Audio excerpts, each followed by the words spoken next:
chéri ak waaw professeur. waaw suñu beneen bi ñu ngi dalal professeur Abdou Latif Mbengue di ko dégg moom vraiment di ko remercier bi ma ko jotee téléphone sax pour inviter ko yàggul mais ku xam-xam ne aujourd'hui les États-Unis élection yi fa am tey mooy coow moom mu ci expert en relation internationale ba pare bind livre sur les États-Unis damay fàttali ma waat turu livre bi Amérique terre des possibles mu bind ko bon aujourd'hui xam nga li ma lay njëkk a laaj mooy aux États-Unis élection yi li ñu gisoon mooy sondage yi Kamala Harris ak Trump presque coup à coup lañ ne woon mais finalement ñu jékki-jékki rek ba résultat yi ñu mujj a gis nii finalement Trump mel na ne gagné na. lan moo mën a waral lu demee noonu. waaw merci Ali jërëjëf ci invitation bi. maa ngi leen di remercier di kontaan trop. ci bokk bi may bokk ak yéen plateau bi. di rafetlu initiative bi ngeen di jël pour waxtaanee élection américaine yi. alors pour ñëw ci sa question c'est une question bu am solo la. waaye boo ko xawee jàngat tuuti da ngay xam ne dugguleen parce que en général sondage yi États-Unis du ñu fiable à 100% toujours day am marge d'erreur. te boo xool bii moom dañu lajj complètement parce que depuis ba Kamala Harris depuis l'investiture de Kamala Harris sondage yi ñu ngi wax ne Kamala mu ngi ñëw ba tolloog Trump ba dem na benn instant newoon nañu dépassé na trop donc sondage yi fiable ñu à 100% te résultat wu élection bi wane na ko bon leneen luñ ci mën a wax mooy ne élection américaine boo ko xoolee ba xool ko dafa wute trop ak yeneen élection présidentielle yi ñëpp xam nañ ko démocratie li ñuy wax démocratie de représentation la maanaam démocratie du doon démocratie directe yi nga xamante ne ñi nga xam ne bu ñu voté ba pare ñeneen dañuy jël ñëw voté leen donc te boo ko xoolee ba xool ci 50 états yi pratiquement am na ci si vous voulez 40 ba 43 états yoo xamante ne avant élection bi même xam nañ kan moo koy gagné. D'accord. Voilà xam nañ c'est des états rouges maanaam état républicain wala état bleu maanaam état symbole démocratique loolu pratiquement c'est acquis donc élection bi mu ngi joué wu ci 7 états waaw 7 états yooyu moom lañuy wax les swing states wala les battleground states en anglais donc mooy les états clés wala les états pivots mun naa ci lim Wisconsin Georgia North Carolina Pennsylvania Arizona voilà ak Nevada léegi yokk nañ ci beneen état mooy Ohio Iowa plutôt donc te boo ko xoolee pratiquement Trump ci état yooyu dafa gagné te sondage yi dañ leen joxoon au coude à coude ci état yooyu te pratiquement dafa gagné non seulement dafa gagné ci état yooyu mais Trump boo xoolee victoire bi da ngay gis ne dañ ne woon électoral c'est les blancs non instruits un peu incultes ñi nga xam ne ñu ngi ci zone rurale yi ñu bëri loolu ñu wax ñooy électorat mais boo xoolee vote bi da ngay gis ne dafa grignoté bu baax ci électorat démocrate yi parce que dafa gagné des points dans les zones urbaines et dans les zones périurbaines ok et puis gis nañu aussi que ne hispanique yi dañ ko votel massivement donc électorat am évolué na loolu nag peut-être que plus tard nañ ko étudier sociologiquement pour xam les causes voilà maintenant man daal lu ma ci mun wax mooy ne pour revenir à votre question sondage yi comme on pouvait s'y attendre sondage yi n'ont pas été exacts ci seen prédiction mun nañu wax ne sax dañu passer complètement à côté parce que ce n'est pas une disons du marge de victoire bu gàtt daf ko raw carrément dafa gagné waaw mais foofu tam est-ce que réellement pour ni jéem a comprendre un peu la victoire de Trump est-ce que c'est pas parce que moom il sait tenir un discours boo xam ne américains yi loolu lañ bëgg a dégg par rapport ak peut-être les démocrates yi ni ñuy waxee wala waaw man mais li nga wax nii c'est tellement vrai parce que j'étais hier avec ci benn plateau RTS ñuy discuter bokku ci question wu les questions de la campagne ñu bëri di wax ne pourquoi l'Afrique n'est pas présente dans la campagne ñii di wax ne pourquoi bon Donald Trump a ce discours-là, il parle des ordures, il parle des chats, il parle des trucs, etc. Les gens étaient choqués de ça.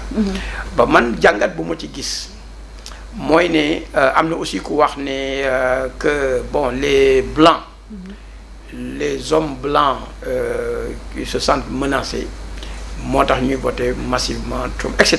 On a beaucoup essayé, mais man li ma ci essayer de comprendre, man li ma ci gis ne moo ne Donald Trump loo ko munti wax il fait de la politique. te politique dafa am ay règles ak ay réalités. te booy ut ay voix da ngay xool li nga xamante ne discours bi nga xamante ne moo méngoo moo adapté wu ak ñi nga xamante ne ñoom ñoo susceptible de voter pour vous. Donc il ne peut pas parler de l'Afrique. mënul dem Nevada di parle de l'Afrique. mënul dem Wisconsin di parle il parle de et cetera.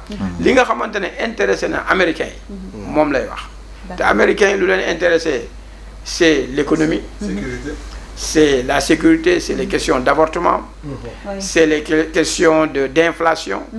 Loolu moo leen intéressé. Ok, d'immigration. Yooyu mooy question yi nga xamante ne intéressé na leen. C'est pas quelqu'un qui fait dans la langue de bois. Il a compris que bon, le niveau est tel, le niveau, je dis pas que le niveau est bas. Il a compris que ce sont ces questions-là qui intéressent l'Américain moyen, et il a adressé ces questions avec un discours qu'on peut critiquer, qu'on peut juger, mais qui pour moi, ça reste dans le champ de la politique. Il fait de la politique. Oui, c'est ma question. Rek moom moo nekkoon ci côté Kamala Harris, parce que on voit que ne moom nekk na koo xam ne par exemple face à Donald Trump, par rapport ak Donald Trump moom aussi il était du côté de Joe Biden, alors que économiquement on a dit que ne voilà Joe Biden ci côté boobu daf ci faye dëgg, mais ki nga xam te ne moom mooy Donald Trump moom li nga xam ne moom mooy li gënoon ci faire forcer ay discours am taxoon na ba séduire même une partie de la communauté musulmane, parce que déjà communauté musulmane bi amoon nañu quelques grincements par rapport ak taxawaayu ki nga xam ne moom mooy Joe Biden ci conflit Palestine ak Gaza, Israël ak Gaza, ak yeneen point yoo xam te jëm na ci immigration. wax nañ ko sànq, gis nga ne Espagne yi dañ ko voter massivement, alors que ñooñu ce sont des gens yoo xam te dañoo foncièrement racistes par rapport ak immigration bi. léegi est-ce que nekkul ne loolu moom moo nekkoon tamit faiblesse su Kamala Harris ba ki nga xam te moom mooy Donald Trump mën a jël cette victoire bu jël ko largement? Waaw, pour le moment, pour analyser en profondeur dafay xaw a prématuré, mais li nga wax ni vraiment lu am solo la. Mais boo xoolee comment dire campagne Kamala Harris nu mu demee ba fi mu egg, ni mu egg fii ba fi mu egg si nii, di nga xam ne quelque part dafa mel ni dafa am impréparation. boo fi Kamala Harris da ngay tu as l'impression que candidat de substitution. Est-ce que dañ ko parachuté? Justement da ngay am l'impression que candidat de substitution. léegi nag ñëpp jàppale nañ ko, def nañ convention pour réussir. gis nañ ko à Chicago avec tout le succès que ça a eu. gis nañ également comment elle a mené sa campagne tambour battant, et puis comment elle est remontée dans les sondages.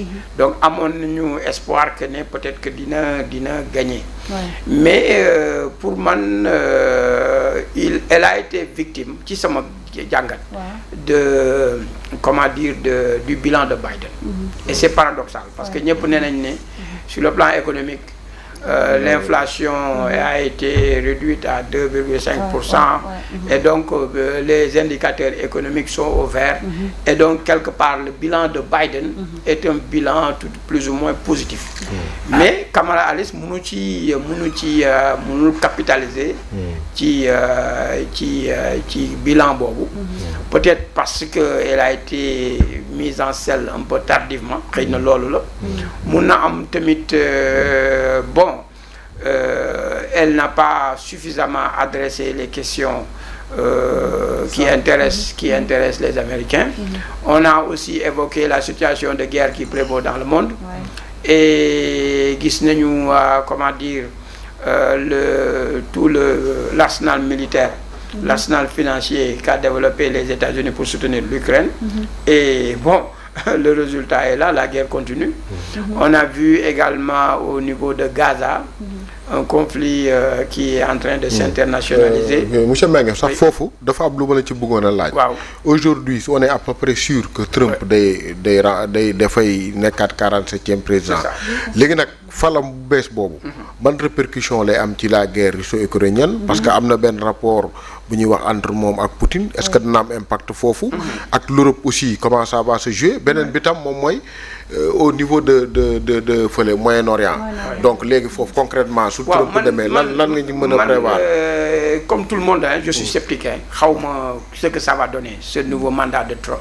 waaw mais une chose est sûre mooy boo analyser discours di nga mun a am ay piste de réflexion. parce que moom jàpp na ne bon sous son premier mandat.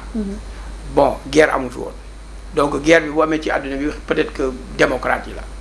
donc jàpp na ne donc discours boobu dañ ko ci campagne bi. muy wax ne bon zéro guerre durant mes mandats. mon premier mandat donc mun nañ jàpp ne bu ñëwee day jeexal guerre bi. ci àdduna bi. aussi bien en Ukraine qu'à Gaza peut-être. maintenant xam nañu aussi à quel point il a critiqué l'administration Biden. sur le financement, le soutien à l'Ukraine. Ok, et on connaît aussi ses relations avec Poutine. Donc, mun nañ jàpp ne peut-être qu'il va la terminer dans le sens qui va favoriser la Russie. Ok, donc c'est une hypothèse.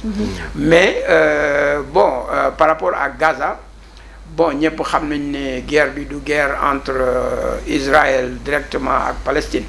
Guerre la entre Amérique ak Iran.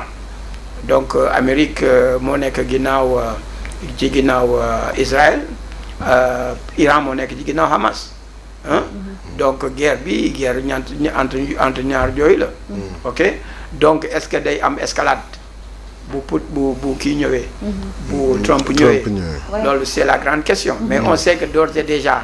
Mahmoud Abbas a déjà que Trump est très proche de Benjamin Netanyahu. De Benjamin Netanyahu. Non, ça c'est évident. On se souvient du déplacement de l'ambassade américaine de Tel Aviv à Jérusalem sous le magistère de Trump. Donc, la proximité, Netanyahu a exulté à l'annonce de la victoire de Trump. Donc, aussi l'hostilité de Trump vis-à-vis des Iraniens. Ok. Donc la grande question c'est de savoir. Moi je suis certain que ce conflit va perdurer sous une forme ou une autre, mais sous une forme peut-être moins violente que celle qu'on a eu jusqu'ici. Peut-être Fatima, dernière question. Avec des bombardements d'hôpitaux, des enfants conduits comme ça. C'est sous l'administration Biden qu'on a vu ça. En fait, moi je suis pas expert en la matière comme le professeur, mais je voudrais ajouter juste une petite chose en tant qu'observateur. Donald Trump, on devait l'étudier. Voilà. Un phénomène qu'on devait Donald Trump. Parce que les gens ne voient que le côté excentrique, le côté fantasque. Alors que c'est quelqu'un qui, dans le monde des affaires même, il a réussi des choses exceptionnelles. Mais si on se souvient, vous nous faites le premier mandat, Donald Trump allait être réélu. Il était donné vainqueur jusqu'au moment où la Covid est intervenue. Parce que c'est quelqu'un qui a quasiment programme politique, même le proposé aux Américains, il l'a réalisé à 80-90%.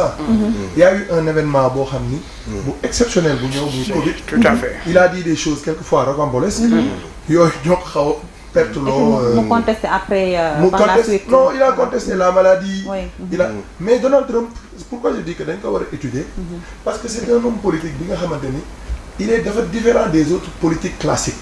Il n'est dans aucune nekkul dans des circonvolutions. Nekkul dans il te dit les choses telles qu'elles sont. C'est-à-dire da lay wax ne lii mooy sama programme. Il te dit que man je suis différent des autres politiques nga xam ne ils sont là à promettre. Moi ce que je promets je vais le faire.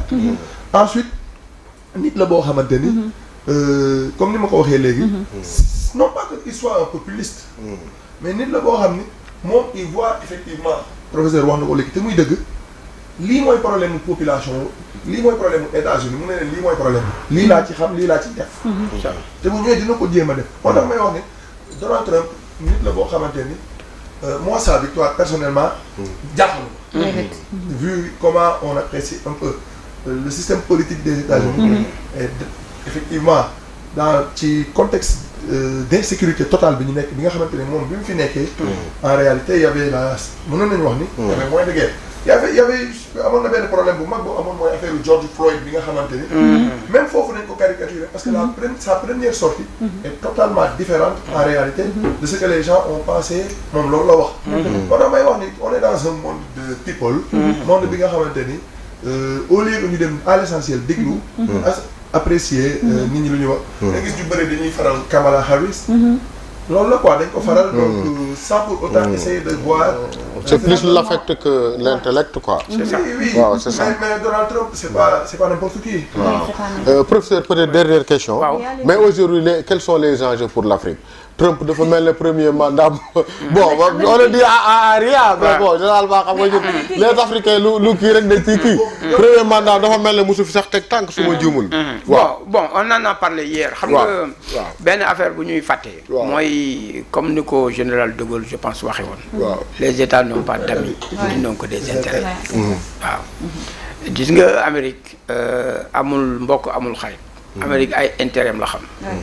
fu intérêt ñu ko menacé. di nga gis mu taxaw. te gis nañ ko par le passé. comment avec la force AFRICOM ils ont soutenu les armées américaines et les armées africaines. Donc quelque part surtout le Sahel menacé par le terrorisme etc. Cet intérêt pour la sécurité pour la menace terroriste pour moi c'est un intérêt qui va demeurer. Et il y a aussi la venue de la Chine et d'autres puissances comme la Russie qui feront que l'Amérique, par disons, sa rivalité naturelle, disons, avec la Chine, dafay aussi jéem a accroître présence am au niveau de l'Afrique. Gis nga Trump fallo pour la première fois. Les gens avaient dit bon. Tous les programmes que Obama avait mis, notamment le Yali, etc., vont tomber à l'eau, etc. Mais beaucoup de sous Trump, bon, l'aide à l'Afrique, du wàññeekul. Ok, Mungane, il ne connaît pas l'Afrique, c'est vrai. Il n'a jamais mis les pieds en Afrique. Sous son magistère, il n'est jamais venu. Et on se souvient de ses déclarations fracassantes entre l'Afrique, Haïti, etc. Mais beaucoup il y a toujours un écart entre ces déclarations et sa pratique. Et bon comparé, il y en a même qui disent que Obama a exporté beaucoup plus de personnes que Trump. Ok. Et donc, mais il fait de la politique. Et donc, il faut, c'est pas pour moi. Mon collègue a parlé de sa personnalité. Pour moi, il va être un meilleur président. Parce que je le dis, je le dis parce que de mon japonais il a fait sa traversée du désert et que peut-être dina apprendre des erreurs et c'est quelqu'un qui revient de loin, ok, qui revient de loin des devoirs judiciaires et autres. Et donc, à mon avis, il va être un meilleur président. Il a l'expérience du premier mandat. Voilà, c'est ça. Man am na lu ma la bëggoon laaj d'ailleurs Père Ali sax. Des fois dana xaw a jege sama question. mais day mel ne du ci àgg. Trump nekkoon na président des États-Unis. Yàlla dogal mu dikkaat doonaat kon cela veut dire que ñoom américains yi doyaluñ ci Trump. moo tax ñu dikk àndaat ak moom. mais naka nga nar a gisee après Amérique. par rapport ak ni mu nekkee woon jamono bi ak Trump fan nga yaakaar ni fa la ko war a yóbbu ci côté niveau yëpp nag. ak sénégalais yi nga xam ni jaaroon nañ ci yoonu Nicaragua bi dugg biir États-Unis lan nga yaakaar ni aussi Trump nan na ko jël si. waaw moom wax na déjà moom jàppal yoru Nicaragua bi rek lay lijjanti yow déedéet moom yoru Nicaragua bi rek lay lijjanti yow il faut que téléphone il faut que def ko di xool say déplacement yow. Nicaragua moo gën a intéressé booy allez-y. Ça c'est vrai. mais bëgg naa ci yokk ma ni. waaw très rapidement. waaw gis nañ ni Donald Trump bu muy dem gars yi dañ ko dem di ngat de. waaw waaye nu mu tudd Biden ñëwaat dem daf mel ni gars yi daf mel dañoo gis ni Biden deful dara lu baax de par rapport ak Trump. loolu it. non xam nga mooy moom day ñëwaat ci politiciens yi dañuy liggéey. day ñëwaat ci li nga waxoon. xam nga avant le Covid. L'économie se portait très bien. L'économie américaine. Et les sondages donnaient Biden, Trump favori. Le Covid est venu avec la gestion chaotique de Trump du Covid. Gis nañ résultat bi. Donc pour man Donald Trump forum mooy économie mooy koom bi. C'est un homme d'affaires. Je pense que c'est quelqu'un qui sait faire tourner la machine. ci li ma jàpp. te quelque part boo gisee ñu plébiscité ko nii. du ma ne parce que économie bi doxul parce que ñëpp ñuy analyse yi nee nañ les indicateurs de l'économie sont au vert. mais xëj na attentes yi ñoo rëy. dañu bëgg gën a demaat de l'avant sur le plan économique. Inflation bi nee nañ maîtriser nañ ko. mais beaucoup d'Américains se plaignent du coût de la vie. loolu aussi c'est une réalité.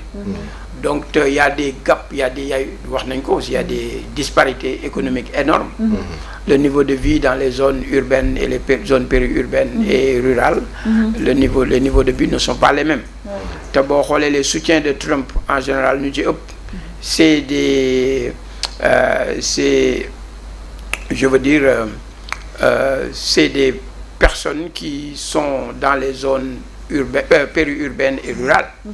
te ñu ci ëpp c'est aussi ay valeurs am na ay valeurs yoo xamante ne ay valeurs religieuses ay valeurs chrétiennes yoo xamante ne poussé na leen pour ñu soutenir pour ce est-ce que dina ko comment dire une chose est sûre c'est que le discours disons pro avortement pro LGBT pour yoonu Nicaragua non Fatou maa ngi bàyyi xel loolu du ko fàtte daf maa ñor. Je veux dire cette ouverture ultra libérale qu'on voyait avec les démocrates, c'est sûr que il va avoir une autre politique beaucoup plus conservatrice. léegi Nicaragua yi nag. li wax am na solo mais moo tax il faut ñu ñëw ci yoon temps bi waaw. question Nicaragua bi. waaw c'est une force de Trump. non bien sûr. ma ne Nicaragua bi moom wax na ne bu ñëwee day def ay expulsion massive. loolu wax na ko ci campagne bi. waaw 11 millions xam na benn chiffre sax bu mu joxee. mais pour man. Il y a toujours un décalage. C'est des propos de campagne. dafa am ay propos de campagne. ak la réalité du pouvoir. waaw parce que bu ñëwee sur place dina fa fekk ay priorités yoo xamante ne. xëj na dina ko empêcher mu mettre en œuvre cette politique. Boubacar baal radicale xam nga souvent waaw non waaw. xam nga souvent léegi da nga dégg par information ñu naan la ñu jaaroon Nicaragua après dañ leen di indiwaat ak affaire yooyu. waaw. en tout cas loolu kenn mënagu cee wax dara il faut nga bàyyi ko ba mu toog ba noppi. waaw bi mu ne woon dinaa defar mur. waaw diggante Mexique ak. non même démocrate yi wax na ko. waaw il est très pragmatique. waaw c'est ça. non seulement il est pragmatique mais c'est un homme de parole. Ouais, c'est un homme de parole. Bien sûr, moi j'ai beaucoup étudié la pertinence de Trump. Oui. C'est ça. En tout cas, je le trouve très intéressant. nekk na benn sujet bu passionnant. Il est intéressant. Et puis professeur li wax am na solo te neex na lool vraiment. Bon, alhamdulilah, bon, on passe à l'autre sujet. waaw kii Boubacar suñu wàll ñun li ñu soxal. léegi ñu dellu si Sénégal avec loo kii waaw Boubacar léegi man li ma la bëgg a laaj mooy bi ngeen commencé je crois que aujourd'hui c'est mooy 10e jour de campagne. sillonné ngeen peut-être yenn zone Sénégal. Concrètement yéen. fi mu toll nii li ngeen def nii yaakaar judd na est-ce que jàpp ngeen ne. yéen est-ce que def ngeen 10 jours de campagne rencontré ngeen population yooyu lii ban jàngat ngeen ci am et puis est-ce que à votre niveau jàpp ngeen ne discours passe am ngeen yaakaar par rapport ak 17 novembre jour élection yi. Bon, merci pour la question. boo déggee sunu baat yi nu ñu deewee sax nga war a xam ni. on était à l'intérieur du pays. alors yaakaar mu ngi am. bu suñu liste jàlle ñu ngi amoon yaakaar suñu liste jàll. suñu liste jàll yaakaar bi day gën a yokk. di wax ni di rappeler ni nous avons jamais été en rupture de discussion avec les populations. Nous avons toujours entretenu une discussion avec les populations du Sénégal un peu partout. Parce que sunu kilifa di Mamadou Racine Sy loolu la ñu digal. mooy nous faisons la politique et la politique c'est servir concrètement. Mais pour servir il faut écouter les populations. Donc nous écoutons les populations, nous n'avons jamais cessé de les écouter. Ce qui a permis au président de poser des actifs sociaux yu mu def yëpp. C'est parce que dafa déglu population yi. xam ni population yi de différentes zones lii la ñu soxla. lii la ñu bëgg. moom de façon volontariste. mu def ko de façon vraiment. altruiste avec bonté altruiste. nit ku baax. Bon, maintenant, nous avons effectivement fait la campagne pendant 10 jours. Je pense que nous avons fait une très bonne campagne. Pour le moment, on fait une très bonne campagne. Nous avons été un peu partout. Il reste des jours, bien naturellement. Nous avons discuté avec les populations. Nous avons expliqué notre projet de société. Et qui est de les représenter. Parce que fondamentalement, il s'agit de ça. De nous, il faut la mission principale, c'est représenter le peuple. Il ne faut pas l'oublier. C'est la fonction, effectivement, du législateur, du député. C'est de représenter le peuple. Parce que nous, nous sommes fauves. Donc, wax nañ leen ne dañ leen di représenter. bu ñu leen di représenter dinañ leen déglu mooy li ma lay wax. mooy dem nañ déglu leen ba te wax nañu sax ni. wax nañ leen ni même li ñuy def nii ça fait partie effectivement de la fonction de les représenter. Parce que déglu nañu des couches sociales dans la société qui nous ont exposé leurs problèmes. ñu dégg seeni ay problèmes. Donc ñu nit on a tenu des engagements en disant concrètement que bu ñu demee Assemblée nationale bu neexee yàlla li ñu dégg yëpp. dinañ ko teg sur la table. On va défendre ça. On va étudier. C'est important. Après, on va défendre.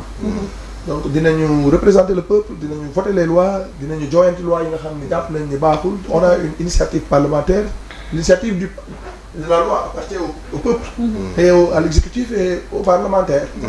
Donc, kuy jàng droit ci première année di ko xam. te foofu dafa mel ne dégg naa ko moom ci discours am benn bi au niveau des retraites. am na loo xam ne dégg naa bu koy def en termes de proposition au niveau des jeunes aussi et certainement quelqu'un qui est issu du privé un capitaine d'industrie certainement aussi des réformes à ce niveau là am na loo xam ne dana ko teg sur la table. C'est bien heureux de me relancer comme ça. waaw parce que ça me permettra de parler un peu de mon candidat. waaw parce que mon candidat a un profil extrêmement rare. waaw Sinon j'ose même dire que c'est l'un des meilleurs profils. Dans la mesure où, effectivement, il est capitaine d'industrie, mais il connaît le milieu des institutions sociales. Capitaine d'industrie, il est vice-président du secteur du patronat, il est du secteur privé, et c'est quelqu'un donc qui intervient dans la création et d'emplois et de richesses. Mais ba léegi waxagoo turam ci ñi lay dégg Mamadou Racine Sy. Je pense que c'est une porte ouverte que de le dire. Mais sant yàlla, il s'appelle Mamadou Racine Sy. Donc, Mamadou Racine Sy, c'est quelqu'un qui connaît le monde de l'économie.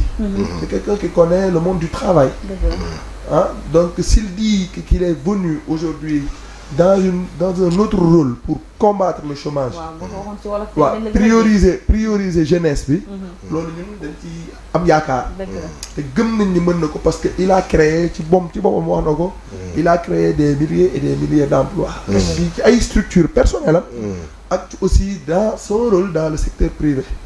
Donc effectivement si benn point si sunu programme mooy combattre le chômage, essayer de participer effectivement au combat contre le chômage et nous sommes heureux parce que dégg nañ ni État Sénégal mu ne ils vont travailler avec le secteur privé national et le prioriser. Nous disons ñu ngi ñoon wax léegi ci affaire jeunesse bi ne loolu voie bu am solo la boo xam ne il faut l'explorer. Ça n'a pas été dit aujourd'hui, ça a toujours été dit. Peut-être que ça n'a pas été fait de manière, je veux dire, la plus rigoureuse possible et la plus efficiente possible. Tey bu état bi lëkkaloo ak secteur privé bi ñu liggéey. ñu delluwaat ci politique d'industrialisation dooleel les capitaines d'industrie. jàpp nañu ni loolu mën na indi saafara ci chômage du jeune. D'accord. Mais bon ça n'a rien à voir ak effectivement suñu mission de parlementaire parce que foofu c'est pencum ndaw réew mi la foofu dañ fay kaas li nga xamante ni moom mooy les politiques publiques yoo xam ne war nañ ko mën a mettre en œuvre au Sénégal nga xam ne mën na saafara ay problèmes yu bëri. Deuxième aspect am na sax beneen aspect muy les femmes parce que suñu leader dafa ne les femmes ñoom ñooy les vecteurs de l'économie te dafa am solo parce que ñu ngi wax léegi ni la société am na benn proverbe cubain bu koy wax mu ne la maison, la société repose sur une femme. C'est les femmes qui font la société. Donc, booy def politique, da nga war a xool les conditions d'épanouissement des femmes. Aussi bien dans leur maison que intellectuellement.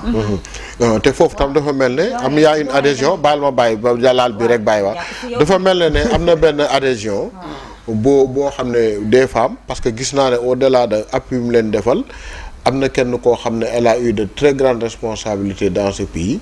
di ñëpp kuñ xam. à l'étape de Kaolack gis naa mooy mu ñëw rejoindre leen pour dooleel leen. waaw muy Awa Gueye. fi nekkoon je crois vice-présidente à l'Assemblée nationale. dëgg la waaw moi-même j'étais à Kaolack donc loolu sant yàlla la parce que fondamentalement day jigéen boo xam ne mën nañu sañuy saluer engagement am. ak responsabilité yu mu am ci dëkk bi parce que ce n'est pas n'importe qui quand même. tout à fait député déjà c'est pas n'importe qui dans la société. on a l'habitude dañoo am habitude Sénégal di galvauder la mission de député. Or c'est une fonction éminemment essentielle. Sinon peut-être même la fonction la plus importante dans un pays. C'est assez invraisemblable au Sénégal comment nañu mën a suufeel député muy daw ci ginnaaw yu ministre te moom moo koy jox le crédit ça je l'ai man dama ko mës a kaas. wax ni c'est le député qui contrôle le ministre. le gouvernement ils ont même la possibilité de renverser un gouvernement. ñu gis les députés comment ils sont logés à donc loolu dafa war a dagg. ñu gis ni Awa Gueye effectivement kilifa la. mais discours Mamadou Racine moo neex a adhéré. parce que koo xam ne wax na ko nekkul ci politique politicienne on n'est pas dans le populisme on est dans rien.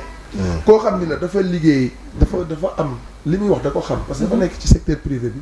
di ci liggéey. ne la moom bu ñëwee dina def lii pour dina engagé wu.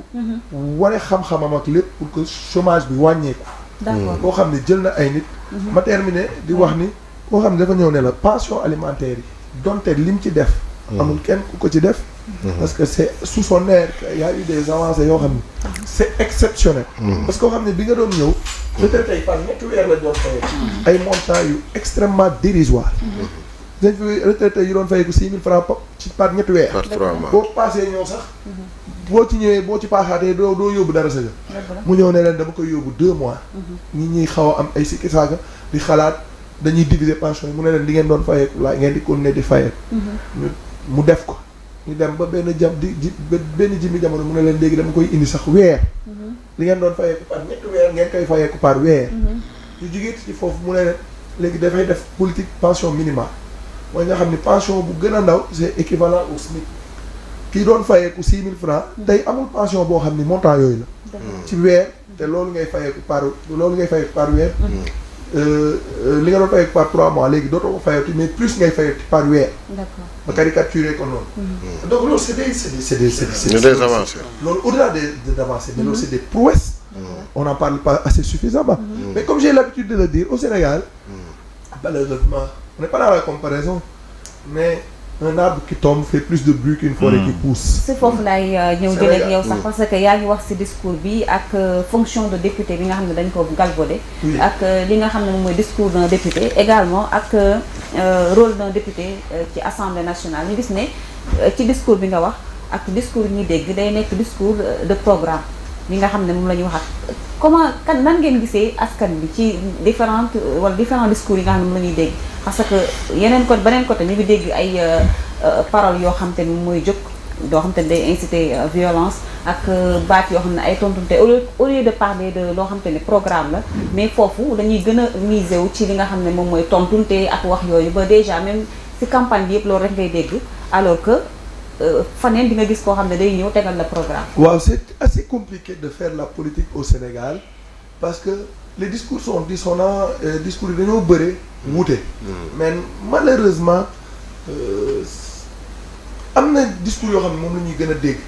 tey ñun suñu côté ñun lu ñu wax te sàkku ko mooy qu'il n'y ait pas de violence mu bañ a am violence. parce que politique c'est un débat d'idées. d'argument contre argument. moo tax ñu ne ñun xuloowuñ xeexuñ ñun dañoo teg suñuy argument sur la table. mais ñun bu ñu ñëwee donc képp koo xam ne yow yaa ngi poser des actes de violence. dañ lay ñaan rek. dañ lay xamal nit ñi lan mooy rôle du député carrément. waaw rôle du député loolu c'est extrêmement important parce que élection législative yi la législative la dañuy fal député. maa ngi seetaan benn débat sax ñu naan est-ce que député il doit y avoir une certaine technicité j'ai été étonné le député doit être assurément très bon. oui meilleur même que les ministres. maîtriser parce que si tu pars dans tout pays. xam nga Sénégal léegi dañoo jël poste yu bëre galvaudé ko. mën ko jox ku nekk ça ne se passe pas comme ça. tey boo demee Europe da ngay gis ni c'est des anciens ministres.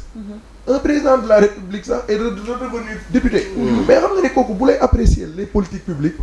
kooku mënoo ko tuur lëndëm mënoo ko nax te mënoo ko jaay dara. dëgg la parce que il a été chef de l'État. lépp lu mu lay wax da koy xam. dëgg la muy je veux pas le citer c'est François Hollande. oui François Hollande. mais le député. c'est lui qui vote la loi. mais toutes les lois. loi de finances et tout. non loi de finances. toutes les lois du pays c'est le député qui vote ça. oui mais d'accord. il faut savoir apprécier la loi savoir c'est quoi la loi. parce que c'est pas de la blague. toutes les lois qui on dit nul n'est censé ignorer la loi. autrement tu ne peux même pas te soustraire à une sanction en évoquant la méconnaissance de la loi. boo xamul loi bi sax nga posé benn ak boo xam ne baaxul. nga ne xaw ma woon ne lii dañ lay daan. c'est présomption de connaissance. c'est ça donc ñëpp kenn mënul xam même les juristes les plus grands juristes mënul xam toutes les lois. pour te dire que comment la loi nous impacte tous les jours. donc député bi mooy voter loi yëpp. yaa may dégg. député bi mooy accorder la loi de finances initiale. mooy voter xaalis bi nga xam ni gouvernement moom lay liggéey. député bi. mooy def la loi de finances rectificative tey bu ay problème amee ñu delloowaat xool nan la ñuy réajuster député bi mooy def le suivi évaluation et contrôle du travail gouvernemental. tout à fait mais loolu dafa am solo parce que pour ñu def le suivi évaluation et contrôle du travail gouvernemental xanaa yow foog sax nga tolloog niveau ki ngay nu mu tudd ki ngay contrôler pour réajuster ko ne ko lii baaxul delloowaat ko projet de loi mu am beneen aspect bu important buy wane ni c'est technique c'est extrêmement dense même je veux dire le député il est à l'initiative de la loi justement la constitution lui donne ça c'est-à-dire le député peut dire que lii dama koy proposer pour mu nekk une loi c'est vrai que c'est compliqué au Sénégal vu là waaw ni mu demee il faut bu amee ay kii incidence financière il faut yooyu yaay xalaat yooyu yaay joxe lu alors l'applicabilité de cette loi les contours ça il faut aussi qu'on essaie d'enlever ça parce que ça freine l'initiative parlementaire dëgg la te loolu c'est une problématique très sérieuse mais loolu c'est extrêmement sérieux donc la fonction de député dafa am solo ci réew moo tax ma ne ñun ki nga xam ni moom mooy Mamadou Racine ki nga xam ni moo jiite Alsar ñu am une liste indépendante buy dem ci élection yi ñu dégg ñu ci li nga xam ne ñun suñuy propositions c'est des propositions très précises qui touchent à des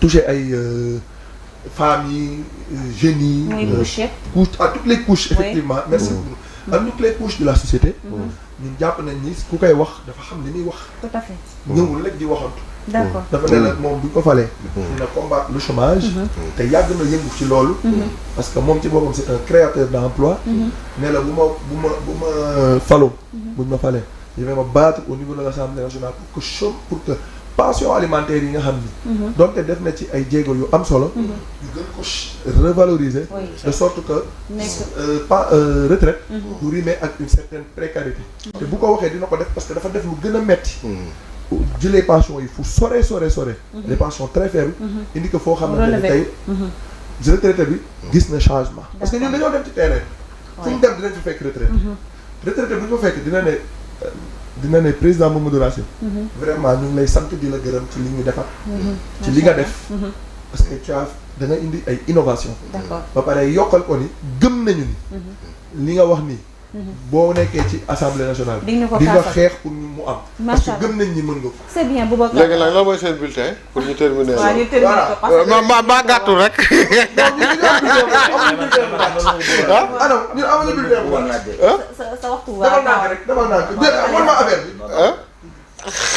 ñu ngi nii non c'est pas là xoolal sa kii ngi ni sa caméra voilà en face Mamadou Racine comme gàttul rek dama leen koy jox yow daf mel ne Fatima dafa solidarité sax yére bi mu sol waaw bulletin bi nag mooy bii nii bulletin bu jaune bu rafet bii yaa ngi koy gis voilà ñun dañoo bëggoon zoomé nañ ko bu baax non fii la caméra voilà fii nii donc lii mooy bulletin Alsar nga xam ne bulletin yi nga xam ne pour jeunes yi la pour mag ñi ak pour jigéen ñi leer s'il vous plaît dama ci bëggoon yokk Fatima jeex xam nga ñu bëri ñuy doon wax ne élection pour def benn analogie ci élection présidentielle américaine yi ak élection bi ñu bëri ñuy wax enjeu majeur élection américaine yi c'est la préservation de la démocratie. Tout à fait. ñun tamit dem préservation démocratie suñu fii enjeu la aussi. parce que Sénégal am na wéy bu rafet ci 24 mars bi passé. donc adduna bi yëpp gis nañ ne. donc démocratie am na fi. dañu war a def tout acteurs politiques yi. ba kii wéy bu rafet boobu Sénégal amoon 24 mars. ñu préserver absolument wax bi rafet na. vraiment wax bi rafet na merci beaucoup pour ce message. alors tout de suite rek ñu dem ci suñu beneen point bi. baatu wala. voilà ñu dem. non non mais yow kon sa kii bi du am. non si moom day ñëw rek après bàyyi sax beneen jour. non non déedéet amul bàyyi si beneen jour ak sa baatu wolof bi comme ça après ñu tàggatoo ak ñoom. tey li ma indiwoon mooy ku sa wujj di ràgg doo set. waaw xam nga ñun des fois olof yi dañuy utiliser terme. wujj déjà rek paradoxe la. waaw xam nga wujj. ay tuñ. wujj dafa metti ba nga xam ni ki koy wax sax ñaare ay tuñam duñu laale. ay wujj mënuñoo laale wujj. say tuñ boo ko xam duñu laale. essayé ko ma xool. wujj duñu laale. wujj mënuñu laale. mënuñu laale wujj ak morom ji duñu laale. imagine toi ki nga xam ni jàpp na ni sa wujj la wala moom la jàppee. fa mu lay tuumaale baatu ginnaaw doo ko fekke. foo toogul wala nekkoo fa. du la fa waxal kàddu gu rafet goo xam ni mën na la défendre. ci sa diggi nawle wala sa diggi morom. saa su ne rek yow ennemi nga. souvent nag mag ñi wala ñun olof yi. ñi nga xam ni ñooy indi kàllaama kocc ñu gën koo xam kocc barma. souvent termes yi nga xam ni moo des proverbes en wolof. bu ko daan indi day bàyyi ba benn contexte boo xam ne day méngoog jamono bi mu koy indee day méngoog lool. mooy contexte bi ñu toll aussi. ci contexte bi ñu toll nii ci politique bi. tey jii. indi yow la tey man la suba yow la. tey jii ñi nekk fii. du ñu seddal ñi ñu rafet. ña nekk fee du ñu waxal ñee lu baax. kon cela veut dire que contexte proverbe bi mën naa ni. ci jamono bii la gën a. tout à fait que ku sa wujj de ragg doo set. ñenn ñi nag dañuy jël jàpp ne rek ay ñaari jigéen ñuy wujjee la. alors que wujju ci lu ne lu ne. man Ndeya dañuy wujj de. voilà mi ngi noonu. tey jii ñi nga xam ni sax tey jii. ay chauffeur lañ kii chauffeur. dañu laale politicien tey jii politiciens yi fi mu ne nii ci la nag wujj na gën a foore fi mu ne nii politiciens yi kenn ku ne sa morom sa wujj la ñoom Boubacar ak ñeneen fi mu ne nii parce que ñoom Boubacar am nañu wujj tey jii ñoom waaw am ngeen wujj parce que am na ñoo xam ne tey jii fu ñu dem alsaar du fa rafet wala beneen parti du fa rafet lu leen na saxal rek la ñuy wax tey jii loolu lañ leen indi loolu merci beaucoup ñun ñëpp d'accord nañ ni ñun suñu liste bi rafet na te ñun ci xam-xam rek la ñuy wax. amoo leen wujj loolu mën nañ ko. xam nga daa. ndaa mooy la. Canari. xam naa ko kay. am na ku ñu mës a ñëw de fekk muy waas jën di roof jën yi. ñu ne ko ñu ñëw ne ko sa jëkkër dafa takk la ñaareel mu ne man wujj damaa yëngal mais jën bu mu roof rek sànni ci biir ndaal yi te naan man wujj damaa yëngal ma ne ko toujours nga terminer par là mais c'est bien quand même Boubacar merci. oui mais c'est moi qui remercie. ça a été. merci. waaw di nga ñëwaat si yeneen émission ndax confrontation fa mu am ak ñeneen ñi. merci beaucoup également. merci Fatima de l'invitation c'était un débat très intéressant. waaw vraiment professeur moom je suis séduit xam-xam bi rëy na vraiment tu da ngay joxe avec beaucoup de générosité même pour le journal télévisé à chaque fois ñu woo la pour ay analyse da nga ciy jàpp vraiment merci beaucoup. waaw vraiment waaw man li may tàggoo rek comme ni ma koy waxee alhamdulilah rabbil alamin lu fi dëng ñu jéggal. merci beaucoup Pape Mbaye. Pape Thiam Mbaye. jërëjëf merci beaucoup sa li nga fi indi am na solo ci baatu wolof bi si la ñu tëjee ndax dañoo toll ci contexte boo xam te ni loolu la merci également à tout le monde ñi nga xam ne ñoom ñoo nekkoon ci plateau bi débat yi fi indi yëpp c'était très riche ak très instructif ñu leen di jaajëfal également yéen ñi nga xam ne yéen a seetaan Global Télévision xam ne c'est toujours un immense plaisir de vous servir léegi rek vous aurez la bonne heure ak Ndeye Fatou Diop ci wolof également mu ngeen retrouver à 20h ci français merci à vous tous et excellente suite des programmes.